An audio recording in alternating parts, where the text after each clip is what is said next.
Hello and welcome back to our channel. So today in this video we are going to discuss about how to stream Netflix on Discord. So without wasting much of our time, let's get straight into the video.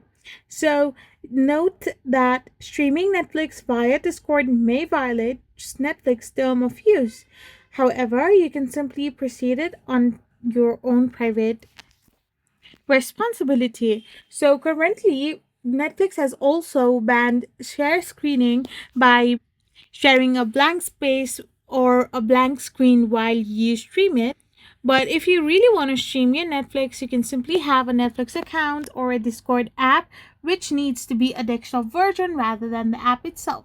So if you have a desktop version of your Discord app, you can simply open your browser and log in into your Netflix, then open Discord on your desktop and create a join or voice channel that pretty much looks like this. And now once you have joined the voice channel, you can use an option called share your screen or the icon similar to it, and then you can simply share your Netflix screen on Discord.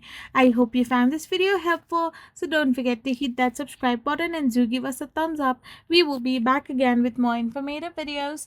Thank you for watching.